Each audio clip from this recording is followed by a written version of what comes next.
I look a bit bald, don't I?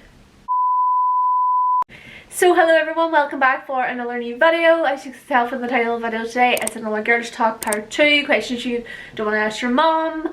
I've done this video before, I'll leave it linked above. So I asked for questions on my Instagram story and I asked them anonymously on a Google forum because I know a lot of people don't like obviously showing their name, which is fair enough. This video was supposed to be up last week, but I just wasn't feeling it, so I didn't post. But I'm back on track now. Okay to have crap weeks.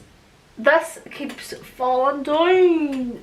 Yeah, before we get started, I've got something on my lap that I need to show you, and only I'm only showing you because it's like keeping me warm, is my hoodie.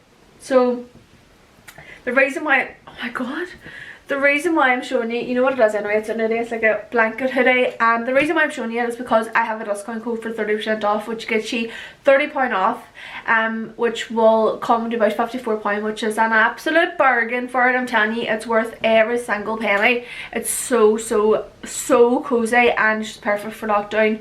So I just thought I would cover that. So I would leave the discount code on screen, and I will leave the link and stuff down below if you want to go purchase. But yeah, I'm going to get straight into the video because there's no point in me sitting here blabbering. So yeah, I just want to put a wee disclaimer out there about some of these questions. I am not a health expert.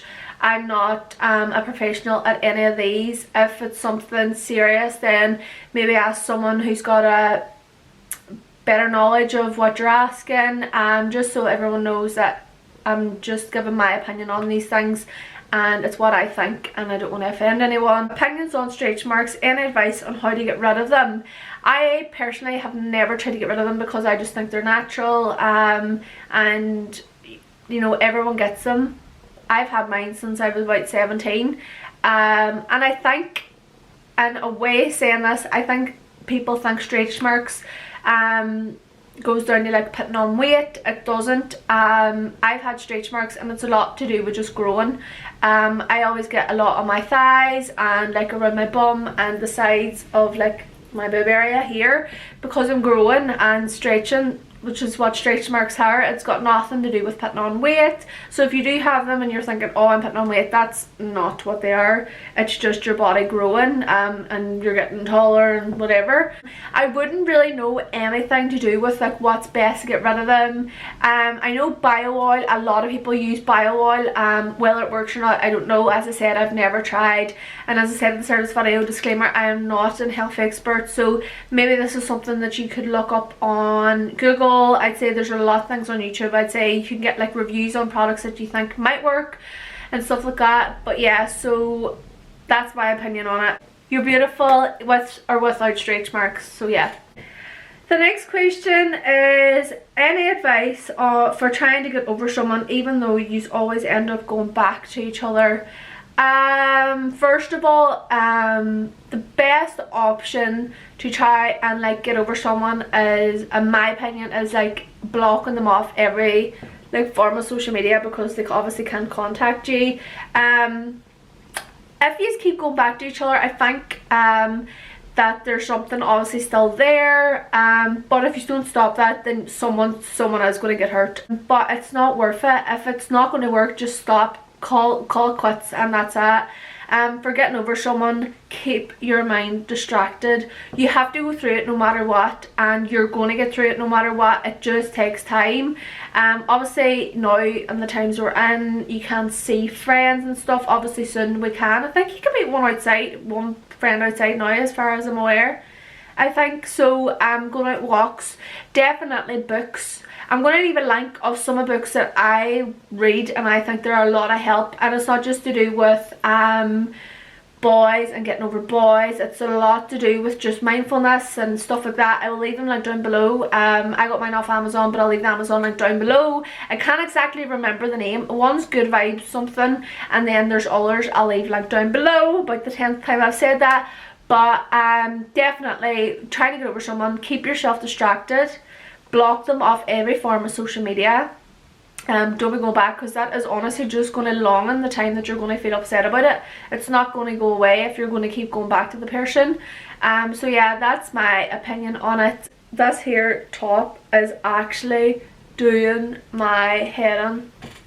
So if he takes another girl behind your back, behind your back, I'm gonna speak about this in sort of a way, right? So if it's behind your back, but it's like one of your friends, one of his friends, someone he's friends with, then he doesn't have to tell you who takes us every single day.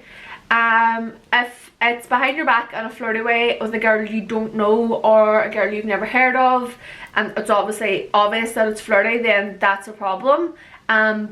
Something has to be solved. But if it's behind your back and he's just not told you that he's been texting your friend or texting his friends or whatever, like, it shouldn't be a problem. He doesn't have to tell you everybody he texts in a day.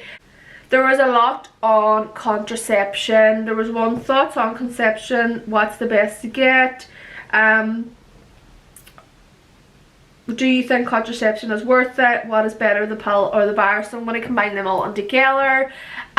So I am on the bar. I've been on the bar since I've been about 18. I started the pill when I was about 17. Yeah, and the pill didn't agree with me. I had the pill only for the reason of having the pill because I had heavy periods and I had really bad spots in my back. It had nothing to do with me having a boyfriend or anything. I've been on the bar, as I said, from when I was 18, so 18, 19, 20, 21, 22, 23. My bar is out this year. I'm 24, so I've been on the bar for 6 years completely straight. Obviously got it changed after the 3rd year. In my opinion, I don't think any contraception is good for you. If I didn't have to be on it, I wouldn't be on it. I know there's a lot more out there now. There's the patch and there's the injection and stuff like that. But if you do not need to be on contraception, do not be going on contraception. I feel like contraception, it's a thing that I think a lot of girls are just on because their friends on the pill. They're like, oh, I want to go on the pill, I don't want to have a period. Periods are natural. Periods are things that every woman has to go through, and it's normal. It is normal. And well, I know it can be sore, it can be a pain in the arse when you're in school, and when you're younger it's a bit like, it's not embarrassing, but you think it's embarrassing when you're younger, but it's natural. And putting them hormones into your body when you're on contraception just isn't good for your body. When you come off them, like, you know, there's obviously stories of people finding it so hard to get pregnant and stuff like that, which is obviously quite scary, I'd say, for a lot of girls who have been on contraception for such a long time. Like, I've been on, what, 7 years altogether, including the pill. So yeah, that's my opinion on it. I feel like it's a thing that we grew up with and thought we all had to go on, or because our friends are on it, we're like, oh, we have to go on it. Like, I want to have the pill. I'll admit it, back when I was like 17, I used to think the pill was like, oh my god, I can't wait to get the pill, blah blah blah, I don't want to have a period, blah blah blah, and all this. It's just not worth it. It is not good for your body, in my opinion. That's just my opinion on it. Obviously everyone has different opinions. Obviously what I'm saying is, if you don't have to be on it, like, if you just don't be on it. If you have a boyfriend and want to be safe, then yeah, a lot of parents obviously like people going on contraception because they obviously don't want them being pregnant. But when you're not on the pill, or do you have a boyfriend anyway, you should be being safe anyway. So yeah, that's my opinion on it. If I was to choose, in my experience, if I was to choose what one to go on, I would pick the bar. Obviously why I've been on it so long, but the pill didn't agree with me. I always forgot to take it, and it was just a nightmare, in my opinion. It's just something that I just couldn't keep up with, and it was physically making me ill, like I was throwing up. So yeah, bar would be my recommendation. But if I was to recommend anything, I wouldn't go on it. But as I said, if you have no reason to go on it, don't go on it. If you have a boyfriend, yeah, it's kind of the easier way, but you should be being safe regardless if you're on the pill, the bar, or whatever. Anyway, you should still be being safe. You know what I mean? So yeah, that's my opinion on that. I had quite a lot of questions about the contraception, so I just thought I would go over them all together. So yeah, thoughts on your boyfriend having a girl's best friend. Dear God, I spoke about this in my recent girl talk video. No, it wasn't the recent girl talk video. I can't remember what video it was. But no problem.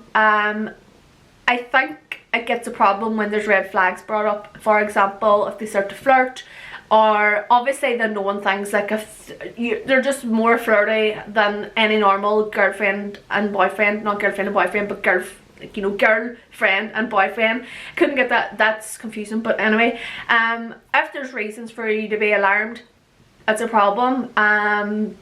But if it's just a natural relationship where maybe they had it before they were even going with you, or if it's like your friend, it shouldn't be a problem. But as I said, it's the same as the texting. If there's red flags popping up, if there's reasons for you to be overthinking, speak to them about it. So the next, I'm sitting here like chilling.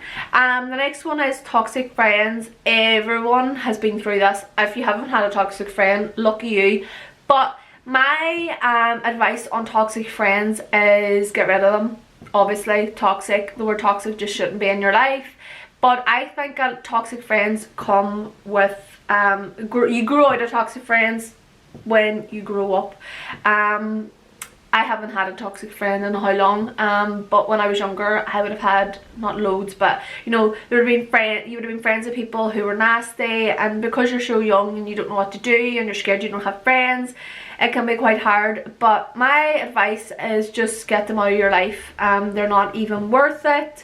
There's another one that says making friends like after school years when you're out of school. I don't see a problem in it. I've done it, but I've grown, like, my best friends would be the ones that I've met in school, which I would consider my best friends. But you can still make friends outside school, as you know, when you're growing up. Like I've met so many people from YouTube, and you obviously meet, if you meet, for example, new boyfriend, like I didn't know Kyle in school, when obviously now I'm friends with his friends and he's friends with my friends, and you know, do you know what I mean? Like there's no problem with that. You're going to meet other people when you get older, and you know, it's natural. I think it's normal. I don't think there's any problem in that. I think that's what it's asking me, like what's my opinion on it. This one, I am gonna talk about weight now, so I'm just gonna say, if this is a trigger to you where you don't like talking about weight or whatever, just click off now, or just skip it on a bit if you don't want to see this part. So feeling the need to lose weight before the 21st of June. Now I don't want to offend anybody with what I'm going to say, so I'm kind of like effing on what I'm going to say, but I don't think anyone should feel the need that they have to lose weight for the 21st of June. My opinion is on it. If you want to lose weight for the 21st of June, do it. If you want to put it on social media, do it. If you're a kind of person, as I said, that gets triggered by you know, people who post saying like, oh, can't wait for the 21st of June, need to get skinny, need to lose weight, blah blah blah, then just don't follow that person. I think there's a lot of opinions these days on what people post on social media, and I don't really think it's fair, because you know, it's their social media, they can post what they want. And I've seen a lot of stuff about losing weight for the 21st of June. You don't have to. No one is forcing you to lose weight for the 21st of June. No one. You're your own person. And if you don't want to lose weight for the 21st of June, you don't have to. I'm not. And I don't mind if people out there want to lose weight for the 21st of June, then fair play to you. But there's a lot of, you know, stuff on social media about people slamming people for wanting to lose weight for the 21st of June, saying that it's not natural, or it's people being fake. And I honestly just don't agree with it. I think whatever you want to post on social media, you can, and if you don't like it, then unfollow them. Don't be feeling like you're peer pressured into having to lose weight. You aren't. No, you're not peer pressured into doing anything. So yeah, that's just my opinion on it. You don't have to do it. If you don't want to lose weight, you don't have to. You're amazing the way you are.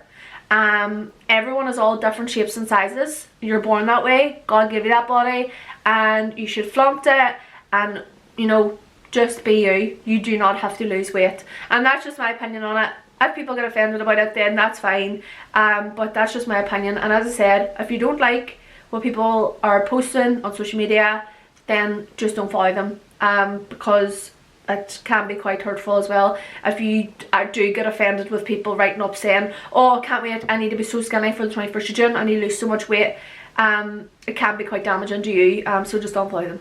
That's my opinion. So the next one is dating. I can't speak. Dating, should girls put in as much of an effort as the men do? Text first, etc. By putting an effort by texting, etc. Yeah, I feel like you should. Like, I don't see why you shouldn't. You know, everyone's for, you know, empowering women and stuff. Like, do what you want to do. If you want to text the boy first, text the boy first. I don't think that you have to let a boy text you first all the time. It's very confident to like text the boy first, and that's the way you should feel. You should feel confident. You should feel like you can do what the boys do. It's not a man's job to go and text you first. It's, you know, it's not a man's job to pay for a full meal either. It's not a man's job to do this and that and plan everything. You should be doing just as much as effort as what the men are doing. It's the same when you're in a relationship. You know, you pay, you like swap around paying for meals. You know, it's, I think when you're first seeing someone, it's like, oh my god, should I text them? Should I text them? Of course you can. Of course you can. I definitely do think that women should put in the same amount of effort as men put in. Another one is how to get confidence in yourself. As I said, there is a lot of things now that you can read, watch. I think a lot to do with podcasts now. A lot of people speak about confidence in podcasts. A lot of people speak about confidence on YouTube. I spoke about it in my last video, which I'll leave like up above there. I'll leave it up there. Myself all the time. I spoke about it briefly in that video. It was about confidence and how to start YouTube and blah blah blah. Confidence comes in time, and I said that so many times in my last video. A lot of things take time, and I'm laughing because I said it so many times in that last video, the YouTube video. But it does just take time. Reading books, listening to podcasts, feeling yourself, not, you know, putting yourself down. I find like that bit of hair, that's just my opinion on it. I wasn't, as I said, the most confident. That is so not, oh my god, that has to be fixed. I didn't have confidence when I started YouTube. I've said this multiple times and I'll say it again. When I started doing YouTube, when I started not caring about what people thought, my confidence just started going up and up. I'm not going to say I'm confident all the time. Just because I post on social media all the time means that I'm confident. There's days that I would feel like shit as well and be like, oh, not confident about myself. But everyone has those days. But as I said, I think going out of your comfort zone, I know it's kind of hard to do, kind of makes you more confident. And not caring what people think is a big factor in confidence, I think, and that's just my opinion on it. So this is the last one now I'm going to speak about. There's a lot of questions that kind of went into the same topic. I don't even know if it's going to be a short video or a long video. How much do I move my hands? Whoa. So this is the last one. What's a normal amount to have in a relationship? I'm not saying the word. With my boyfriend here, and we have nearly every night. I feel like it's too much. What do I do? Why am I playing a piano? So don't really think there's a normal amount. To be honest, I watched a show last night. It was on after The Circle, and it was that I don't know, are you allowed to say the word on here? I don't know, but it was that clinic thing. This clinic, that's what I'm going to say. I just don't know if I can say it on here. Well, I suppose you can, because sex means gender, whatever, that's what I'm talking about anyway. And they said the average couple has now once a month, and it used to be once a week, and now it's once a month. So there you go. That's what studies find, scientists or whatever, nearly every night. I don't think that's a problem, but if you find it a problem and you don't want to do it every night, then you have to have a conversation with them. And it shouldn't be a problem. If you don't want to do it, it should be fine. Every night, I think everyone goes through that at the start, don't they? You feel like it's too much, then don't be doing it. there's, you know, just have a conversation with him. It shouldn't be a problem. He probably thinks you want to do it every night if you're not saying anything about it. Or if you're not saying, not here, I don't want to do it. That's probably why he's continuing to do it. So yeah, that's my opinion on that. Have a conversation with him. But I don't think it's not, I don't think it's not normal. If you want to know a wee bit about this topic, go what, you know, Sinead Haggerty. You all know Sinead Haggerty, she's from here. She has a highlight on sex on her Instagram story, and she talks briefly about stuff like that. So if you want to know a wee bit more about that, I'm not very what would the word be? I'm not very educated on that kind of thing. So maybe if you go, she actually does classes and stuff on it. So if you maybe have a question, she always puts up question and answers if you want to know a wee bit more about it. But yeah, that's just my opinion on it. If you don't want to do it, don't do it. Have a conversation with them, and I don't think it should be a problem. But yeah, thank you very much for watching. Remember to follow me on my socials. I'm on 10.5k on TikTok now. What the hell. And go follow me on Instagram. That's where I'm more active, even when I'm not posting regularly on YouTube, or if I do forget to do a post, or not forget, but if I just not bothered to do a post in a week, I try to post on Instagram as well. So yeah, go follow me over there. Please hit that like button, and please subscribe. We're nearly at 2k. I think we're like 50 away from 2k. Woo! And I'll see you in my next video. Bye.